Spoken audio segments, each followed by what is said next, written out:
11절까지.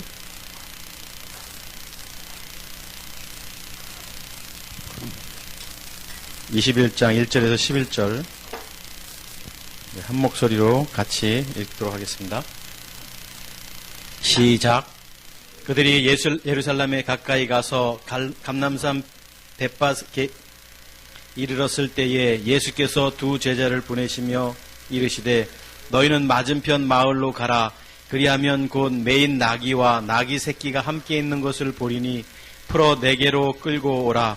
만일 누가 무슨 말을 하거든 주가 쓰시겠다 하라. 그리하면 즉시 보내리라 하시니 이는 선지자를 통하여 하신 말씀을 이루려 하심이라. 일렀으되 시온 딸에게 이르기를 내 왕이 내게 임하나니 그는 겸손하여 나귀 곧 멍에 매는 짐승의 새끼를 탔도다 하라 하였느니라.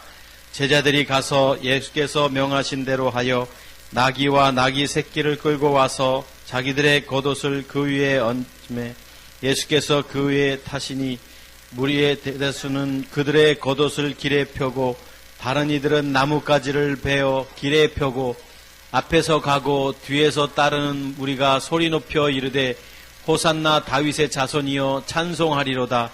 주의 이름으로 오시는 이여 가장 높은 곳에서 호산나 하더라. 예수께서 예루살렘에 들어가시니 온 성이 소동하여 이르되 이는 누구냐 하거늘 무리가 이르되 갈릴리 나사렛에서 나온 선지자 예수라 하니라. 아멘. 오늘 아침에 안산에 있는 단원고등학교인가 그 학교 학생들 수학여행 사건을 아침에 보게 됐어요. 그래서 바로 텔레비전을 좀 켜서 텔레비전을 시청을 했는데 처음에는 학생들이 뭐 몇 명이 구조가 되고 그러면서 전원이 구조가 됐다 이렇게 교육청인가 아마 그 보고를 이제 신문에 이렇게 낸 거예요. 그래서 너무 다행이다 이제 그 생각을 했어요. 사람이 안 죽었으면 다행이지라고 생각했는데 시간이 지날수록 사실이 아닌 거예요. 그러니까 거기 학교 강당에 모여 있던 학교 뭐 강의실이 비춰졌는데 거기에 부모들의 입장에 있어서는 그 말을 했던 사람이 얼마나 원망스럽겠느냐라는 거죠. 아무 일 없어서 다행이다 생각했는데 그게 아니다라고. 그래서 채널을 제가 좀 돌려가면서 봤어요. 몇 군데를 보면서 사건을 어떻게 진행되는가 봤는데 어찌됐든 오면서까지 아직도 한 100여 명, 100몇 명, 꽤 많은 인원들이 구조가 안 된 상태고 지금 행방불명인 상태입니다. 그래서 그 안에 있지 않느냐, 또 뭐 어떤 상황인지는 잘 모르는데 이런 일이 있을 때마다 참 우리의 앞을 모르는 사람, 우리의 이 사람이라는 것은, 인생이라는 것은 한치 앞을 모른다라는 생각을 아니할 수 없다는 거죠. 왜냐하면 그 배가 출발을 늦게 했어요. 안개 때문에 늦게 한 거예요. 그러니까 안개를 피하려고, 위험을 피하려고 늦게 했는데 이런 일이 벌어진 거니까 우리의 인생이 이런 게 아니겠느냐. 정말 한치 앞도 모르고 살아가야 하는 우리 인생 망망대해에서 정말 무엇을 향해 달려가는가 한 번 더 생각하게 됐어요. 바라기는 어린 생명들이 아무 일 없이 좀 구조가 빨리 좀 됐으면 좋겠는데 벌써 어두워지고 이게 지금 걱정이 좀 가득하긴 합니다. 오늘 우리가 그 마태복음 21장을 같이 보았는데 이번 주간은 우리가 고난주간이라고 해서 교회마다 고난주간으로 이렇게 섬깁니다. 지난 주일날, 그러니까 예수님 시대로 우리가 이제 돌아가 보면 오늘 우리가 읽었던 마태복음 21장이 이제 예수님께서 예루살렘에 입성하는 장면입니다. 이제 예루살렘에 입성했을 때에 많은 사람들이 이제 그 반응이 있었고 예수님의 엉뚱하신 그 제자들을 향한 또 이렇게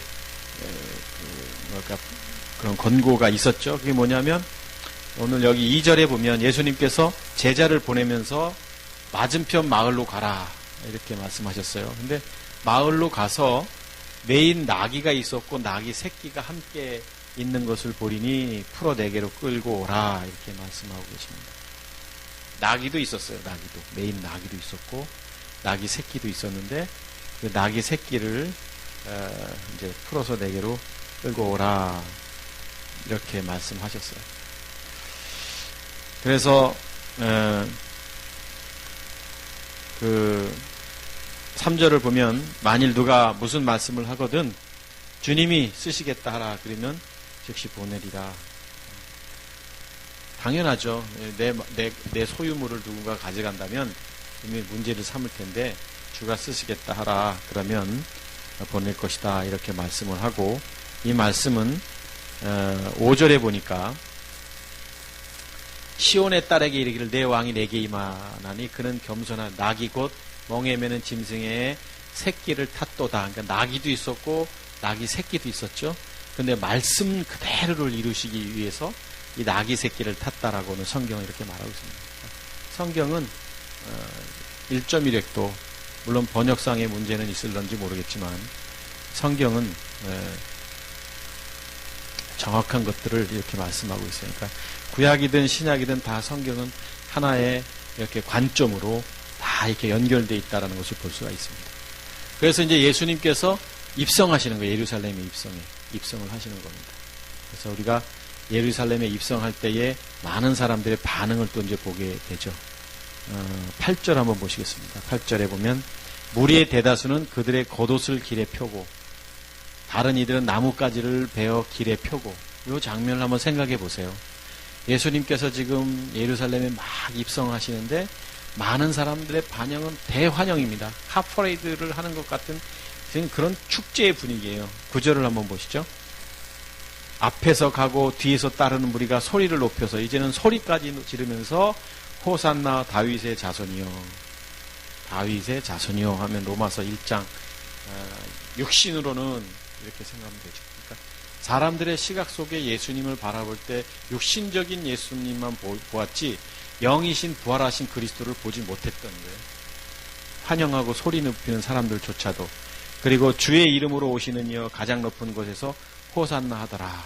그래서 찬송을 막 하긴 합니다. 그러니까 이 날이 어쩐 날이냐면 지난 주일날, 그러니까 엊그제 주일이죠. 주일인데 이것을 그래서 종려나무 가지를 흔들었다 해서 우리가 이제 종려주일 뭐 이렇게 표현합니다. 그러니까 사순절의 마지막 주간의 시작의 종려주일이었어요. 그러니까 오늘이 수요일이니까 엊그제 주일날이 이제 그 시대로 돌아가 보면 예수님께서 예루살렘에 이제 입성한 날입니다. 예루살렘에. 날이 이제 종려주일입니다. 오늘은 좀 예수님의 고난주간의 그 행적을 좀 잠깐 보려고 그러는 거예요. 그래서 주일날은 예수님이 예루살렘에 입성하신 날이다. 이렇게 보시면 됩니다. 그리고 성경에는 정확하게 기록되어 있지 않지만 이날 많은 사람들의 환영을 받고 예수님이 그럼 저녁에 어디로 가셨느냐 정확하게 기록은 안 돼 있어요. 근데 우리가 추측은 해볼 수 있습니다. 뭐 여기서 그 멀리 예를 들면 여기 서울에서 뭐 저기 건병장 있는 진주까지 가서 막 이렇게 머무르고 이럴 만한 거리는 아닌데 어쨌든 가까운 곳에 예수님은 가셨을 거다라는 생각이 듭니다. 그래서 통상적으로 베다니에 가셨을 것이다. 베다니에 누가 있죠? 나사로가 있습니다. 나사로. 마리아와 마르다, 나사로. 그 남매가 사는 이 베다니에서 머물었을 것이다. 약 한 여기 예루살렘에서 3.5km 정도 되는 거리입니다. 3.5km 정도 되면 뭐 여기서 그렇게 멀 거리가 아니죠. 그래서 제자들하고 주일날 이제 예루살렘에 입성하셔서 그날 이제 뭐 이렇게 보내시고 이제 예루살렘에서 한 3.5km 된 베다니로 이제 저녁에 이제 들어가신 거예요. 그리고 베다니로 들어가셨다 이렇게 확실하게 말해서는 안 되지만 그냥 추측으로 보건대 그랬을 거다라는 겁니다. 그래서 이곳에서 머무르셨지 않았을까? 많은 학자들도 얘기하고 저도 사실은 그렇게 보는 사람입니다. 그리고 나서 이제 월요일 날 아침, 이날은 주일이죠. 월요일 날 아침에는 이제 우리가 뭐 여기 성경을 오늘 뭐 다 볼 수가 없는데 월요일 날 아침에는 이제 아침 일찍 이제 예루살렘으로 이제 다시 가시는 겁니다.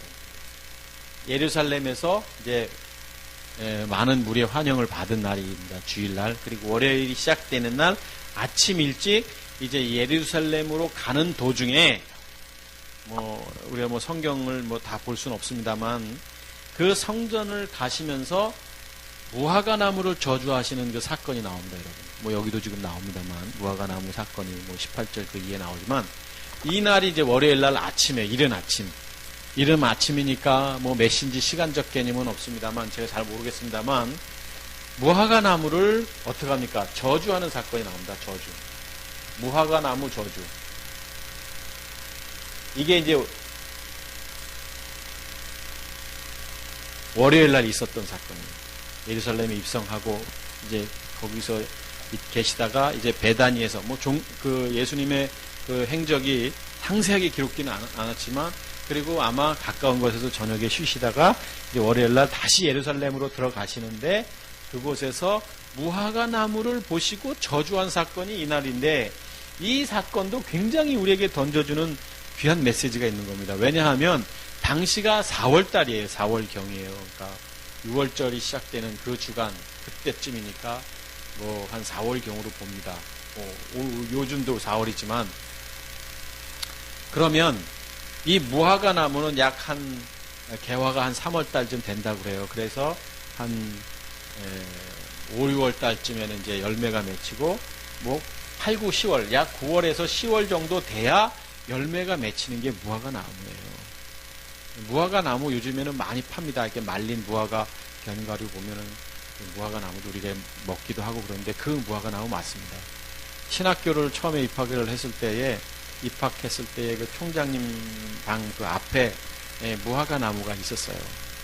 처음 그걸 무화과나무 전 처음 그때 봤는데 이상하게 생겼더라고요. 오이처럼 이렇게 그 배같이 생겼으면서도 이렇게 오이 같은 색깔이었고 그래서 그게 무화과나무였구나라는 생각이 나는데 근데 그 나무의 열매는 언제 열리냐면 9월에서 10월에 열리는 거예요. 그런데 당연히 그때가 지금 이 예수님께서는 4월인데 무화과나무에 열매 맺지 못하는 것 때문에 저주했다라는 것은 모순적 논리라는 거예요.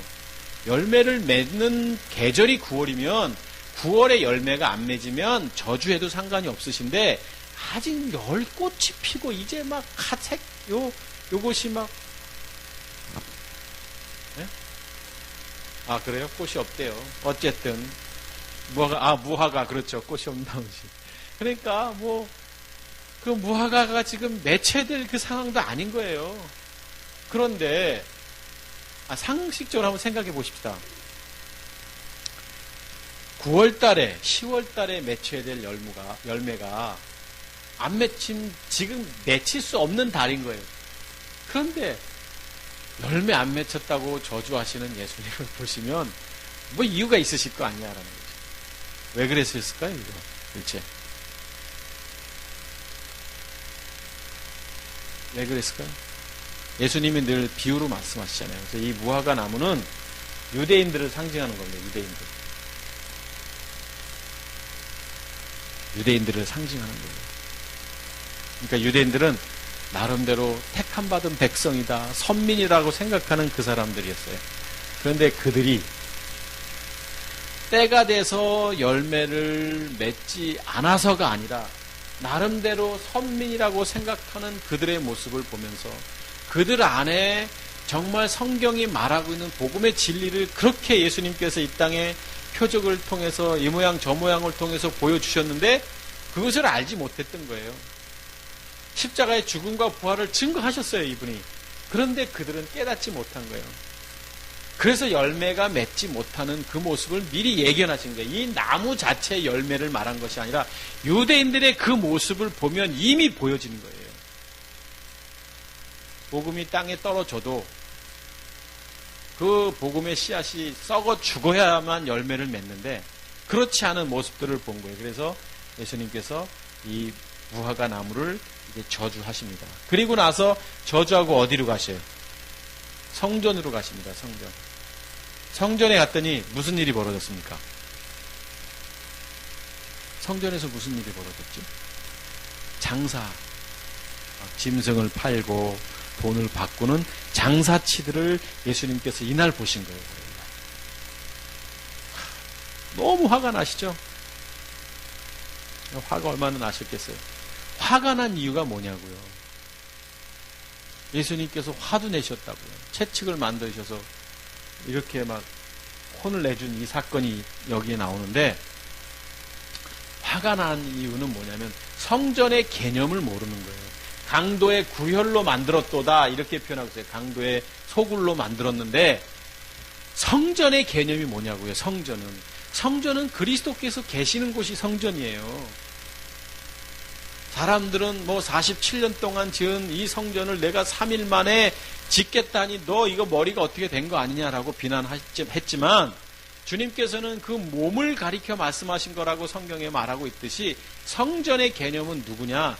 예수 그리스도가 십자가의 죽음을 통해서 부활하신 그 주님이 그 계시는 그곳이 성전이지, 몸을 가리켜 성전이에요. 그 성전의 개념은 그리스도예요. 그 주님, 예수 그리스도를 성전이라고 말하는 거예요. 예수님의 죽으심과 부활의 그리스도. 그래서 그 성전은 그리스도가 계시는 곳이 성전인데, 오늘 성전에 계셔야 할 그리스도는 없고 누가 있었냐면 계산하고, 당시에 여러분 이 성전에 장사하는 거 맞습니다. 여러분 이날만 장사한 게 아니에요. 그 앞에도 장사했고 그 앞에도 장사했고 그 앞에도 그 전에도 장사를 계속 했었어요. 누가 뭐라고 하지 않았어요. 왜냐하면 왜 장사를 인정했냐면, 공식적으로 인정을 했냐면, 당시에 거룩한 재물을 집에서 갖고 오는 건 너무 힘든 겁니다. 흠없는 짐승을 갖고 오기란 힘든 거예요. 그러니까 이 흠없는 짐승들을 골라서 준비해가지고 여기서 살 수밖에 없는 거예요, 여러분. 그러니까 여기 가서 살 수밖에 없는 것을 사는, 예전에는 아무 문제도 되지 않았는데 예수님께서 이거를 뒤엎으신 거예요. 이게 아니다라는 거예요, 이게. 그런 개념입니다. 그러니까. 그날만 이렇게 하신 게 아니거든요. 그러시면서 예수님께서 그리스도가 있어야 할 곳에, 그리스도가 계셔야 할 곳에 그리스도가 아니라 뭐가 있다?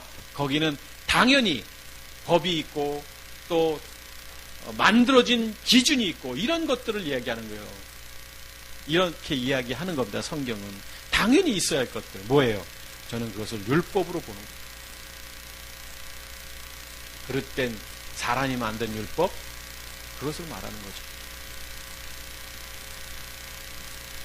율법 하면은 오해를 받지만 율법은 거룩하고 의롭고 선한 것이라고 말했습니다. 율법을 통해서 우리 죄를 깨닫게 하는 건데, 사람들이 만든 것들 있잖아요.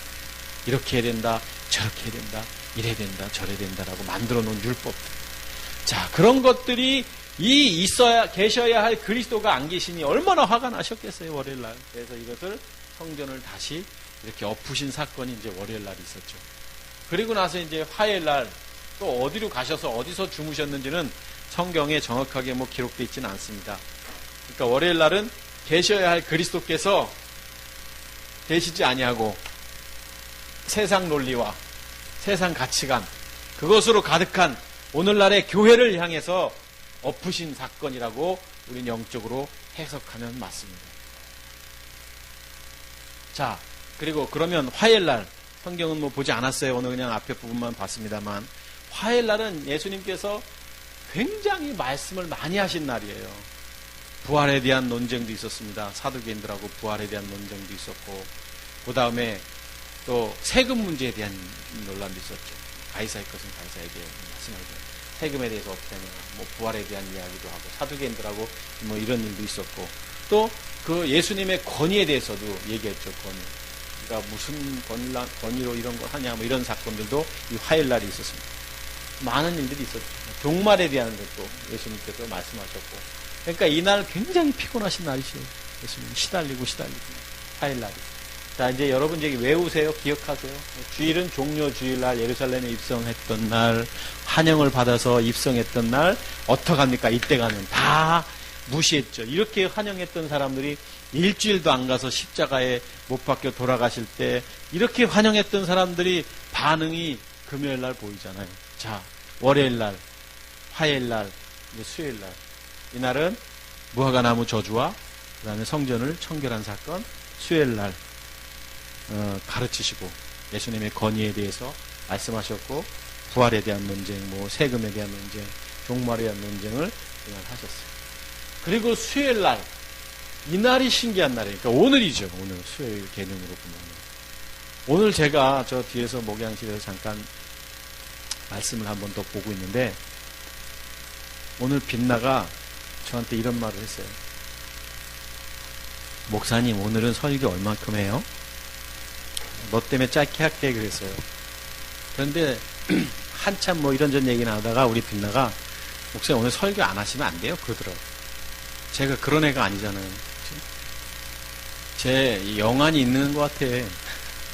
왜냐하면 수요일 날은 예수님께서 침묵하신 날이에요. 그것도 그냥 수요일 날. 그래서 야 우리 빛나 대단하다. 오늘 설교도 안 하고 그냥 가만히 그냥 기도만 하고 그냥 가면 되는 날인데 오늘은 설교 안 하시면 안 되는데 수요일 날 예수님께서 침묵하신 날. 성경에 어떤 기록도 없어요. 그래서 저도 한번 생각해 보세요. 왜 그러셨을까? 수요일 날은 왜 아무 일도 없었을까? 예수님의 사건이 기록되지 않았을까? 저도 좀 고민했는데 뭐 해석을 또 뭐 하면 뭐 이상한 해석이 될 것 같아서 그냥 죽을 때까지 혼자만 생각하고 말 문제입니다. 수요일 날. 그리고 나서 목요일 날입니다. 목요일 날 이제 어떤 일이 있죠? 네, 주의 만찬이 주님과 예수님과 이제 만찬을 하십니다.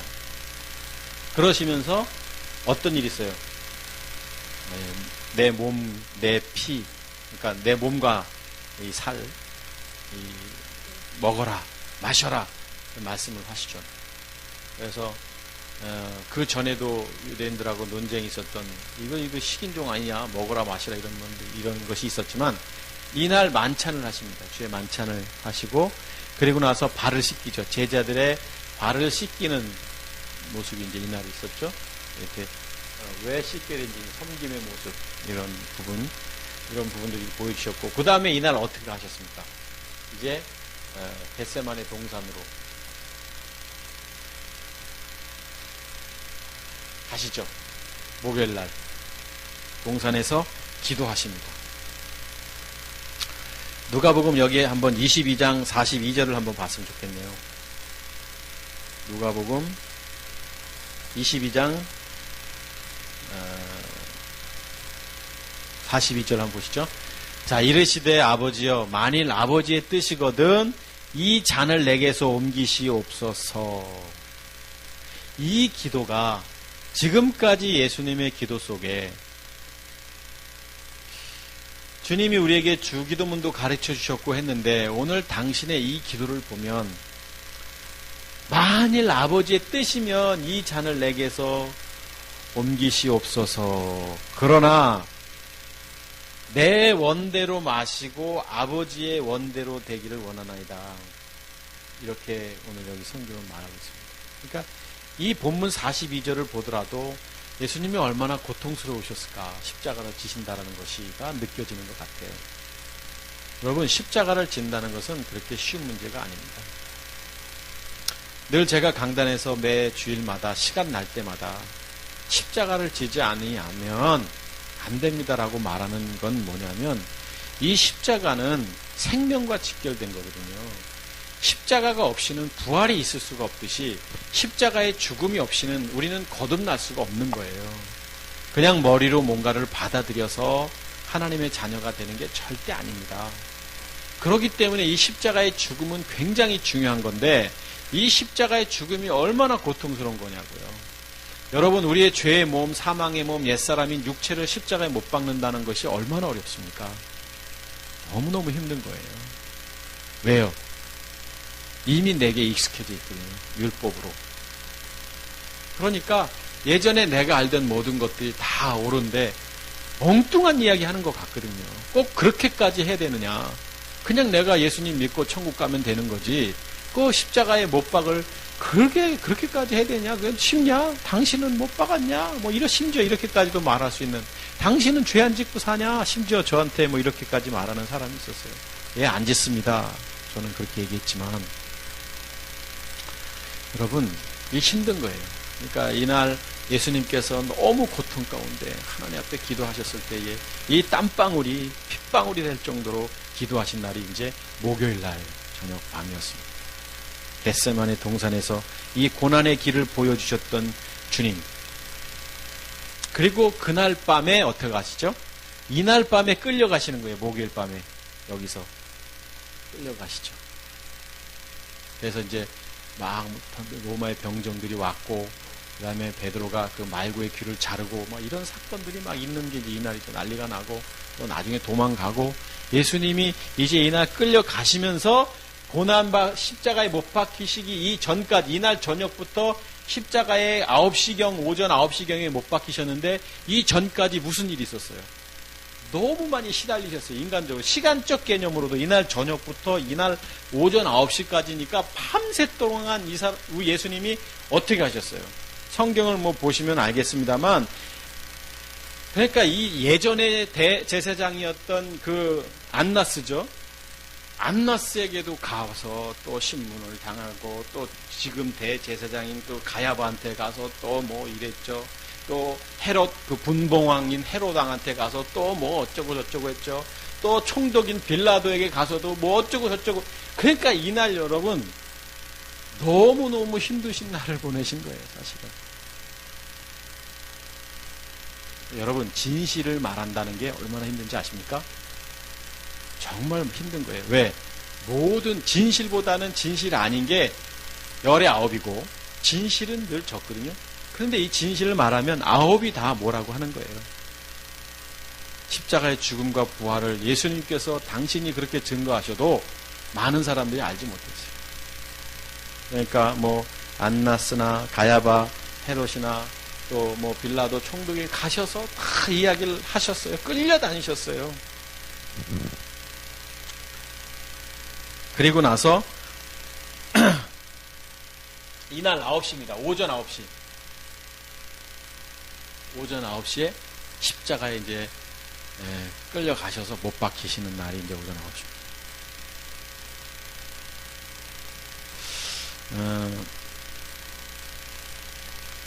너무 우리는 머릿속에 예수님의 십자가의 죽으심이 각인화됐어요.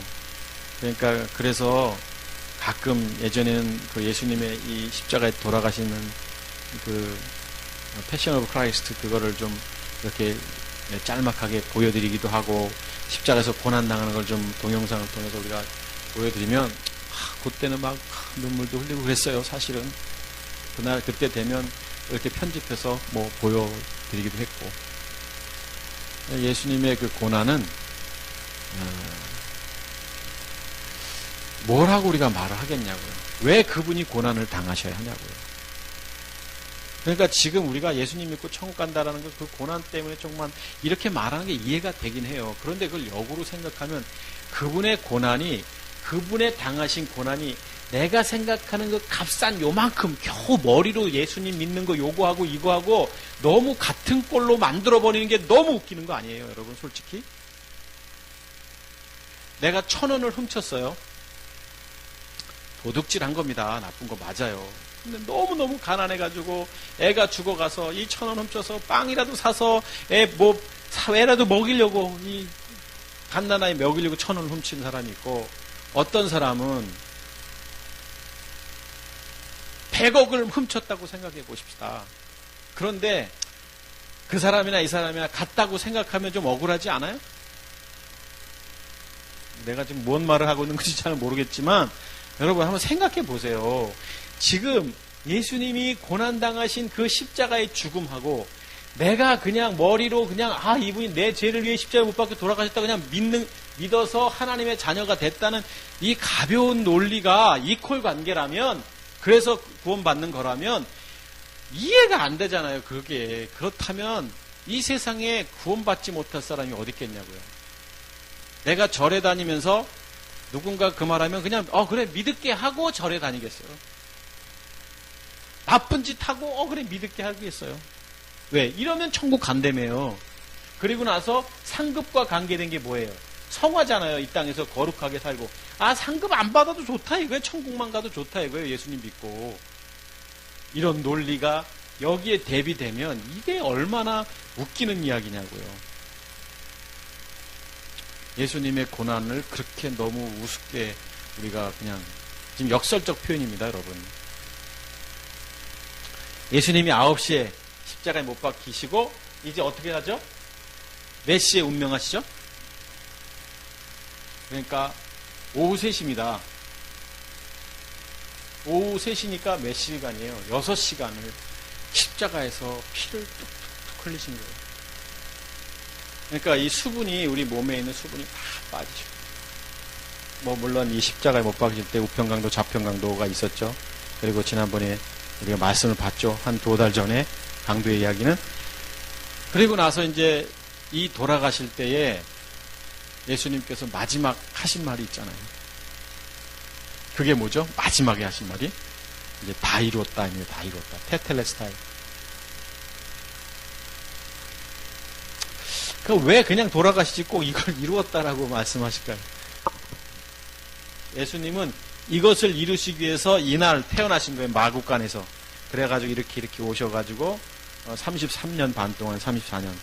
어떤 분들은 37년이라고 말합니다. 역사학적으로 이렇게 비교해가지고. 근데 34년도 맞고 37년도 맞고 그래요. 사실은 신학자들의 주장이지만, 근데 뭐 정확한 게 그게 이제 역사를 되돌아가서 그 기록을 통해서 유추한다는 것이 굉장히 어렵지만, 그냥 보편적으로 34년 이렇게 하니까 34세 이렇게 하지만 어떻게 보면 37년이 맞는 것 같기도 하고 그래요.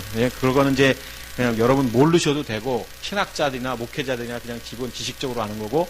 자, 예수님께서 어쨌든 이 시간 동안 34년 동안 혹은 37년 동안 뭐 34년 동안으로 하십시다. 자, 이 시간 동안 결국엔 뭐 때문에? 이날 때문에, 이날 오후와 3시, 금요일 날 오후 3시 테텔레스타이, 돌아가시는 이 숨이 딱 끊어지는 그때 다 이루는 거예요. 그날 무슨 일이 있었습니까? 이때 이제 성전의 개념을 우리가 알아야 돼요. 성전에 지성소에, 성소와 지성소, 이 구약에서 이 휘장이 이날 돌아가시는 날 위에서부터 아래로 찢어졌어요. 하나님과 인간관계에 막혔던 담이 이제 찢어집니다. 그분의 죽으심 때문에. 그래서 매년마다 들여갔던 이곳이 이제는, 우리는 이제 주님 앞에 들어가게 되는 이 사건이 이제 테텔레스타이죠. 다 이루었다. 이것이 이제 주일날.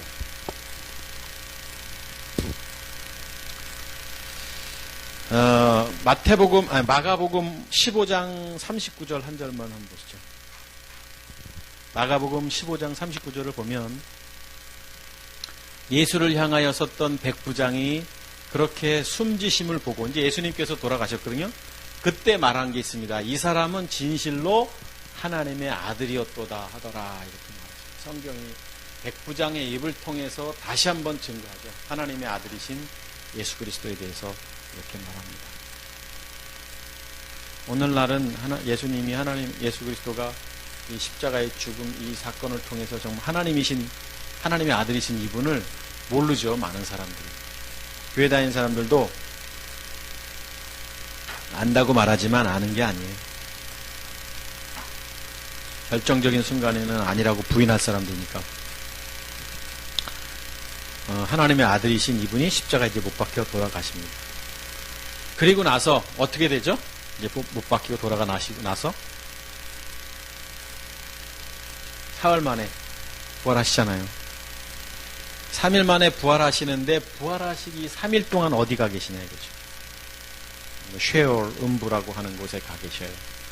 그러니까 그것을 번역을 뭐 지옥이다 이렇게 번역을 잘못하는 경우도 있지만, 지옥은 아니고 머무르는 곳이 있습니다. 우리도 마지막 심판을 받기 위해서 가는 곳이에요. 그곳 잠깐 머무는, 천주교에서 말하는 연옥은 개념은 아닌데, 우리가 그냥 그곳에 가서 이제 마지막 판결을 받는 곳이, 그곳에 가시는데 그곳에 머물렀다고 이제 성경은 비유적으로 말씀하고 있죠. 그리고 나서 이제 이곳에서 계시다가 말씀대로 3일 만에, 그러니까 보세요. 월, 화, 수, 목 입성하셨어요. 종료 주일날. 월, 화, 수, 목 금요일날 돌아가시고 토요일날 주일날 돌아가신 지 사흘 만에, 그러니까 주일날이죠. 그날 이제 부활하신 거죠. 그게 요번 돌아오는 주일날 부활주일. 그래서 이렇게 섬기는 거예요. 부활하신 주일을 우리 기독교에서는 주일로 이제 섬기죠. 이날 정신없었던 건 한번 봤어요. 돌아가시고 나서 오후 3시니까 6시부터 안식일이 시작이 되잖아요. 그러니까 이 3시간 내에 어떻게 해요? 너무 정신없이. 그러니까 막 매장해야 되고, 뭐 정신없어가지고 아리마대 요셉의 그 준비됐던 거기에 이제 예수님을 시신을 모시고 막 이 일들이 있었던 거예요. 이 오후 6시 이후에는 아무것도 못하거든요. 그러니까 정신없이 그냥 3시간 만에 후다닥 이런 일이 벌어지고 세상 사람들은 다 끝났구나. 다 포기하셨을 때에 예수님께서 그리스도로 이제 부활하시죠. 이번 주일날. 오늘은 침묵하는 날.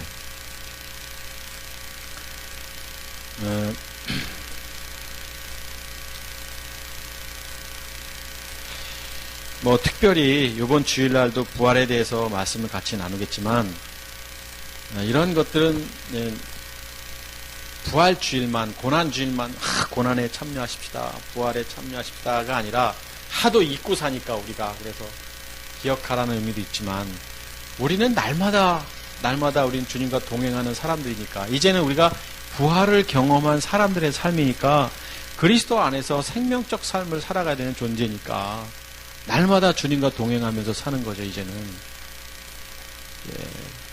그렇지만 아직도 우리가 왜 오셨는지, 왜 죽으셔야 했는지 모르고 있는 많은 사람들에게 그분의 죽으심과 부활의 의미가 무엇인지를 우리는 알려줘야 할 사명이 있는 것이죠. 이번 주간이 이제 바로 그런 주간이고, 오늘은 또 특별히 수요일날 수요 말씀 속에 이번 한 주간의 예수님의 행적에 대해서 이렇게 말씀을 나누었는데, 절기상으로는 굉장히 중요한 그 절기가 있는 것 같습니다. 기도하겠습니다. 십자가에 못 박혀 돌아가시기 위하여 이 땅에 오신 예수 그리스도의 죽으심과 부활을 통해 우리 또한 육체를 십자가에 못 박고 다시 태어날 수 있도록 은혜를 주신 하나님 참으로 감사합니다. 머리로 알던 지식적 신앙에서 이제 행함 있는 믿음으로 달려가게 하시고, 우리 또한 십자가의 죽음을 통해서 다시 태어나는 은혜가 우리 가운데 있게 하여 주시옵소서. 이 땅에 많은 사람들이 그냥 머리로 예수님 믿으면 천국 가는 줄 알고, 예수님 믿으면 한 천국 백성인 줄 알고 그렇게 값싼 구원관으로 살아가는 이때에 그것이 아니고 진짜 생명은 자기 십자가를 짊어져야 하는, 때로는 고난의 길이지만 축복의 길인 것을 깨닫게 해주신 하나님, 그것을 통해서 우리에게 다시 생명을 허락하신 하나님을 마음껏 찬양하며 감사를 드립니다. 많은 사람들이 들을 수 없는 복음을 듣게 하시고, 많은 사람들이 깨달을 수 없는 복음을 깨닫게 하시고, 많은 사람이 얻을 수 없는 생명을 얻게 하셔서 참으로 이제는 세상의 사람이 아니라 하나님의 자녀가 되게 하신 것도 참으로 감사를 드립니다. 이제 하나님의 자녀답게, 부활을 경험한 믿음의 자녀답게 이 땅에서 부끄럽는 그리스도인으로 살아갈 수 있도록 하나님 역사하여 주시옵소서. 주가 되신 예수 그리스도 이름으로 감사하며 기도하옵나이다. 아멘.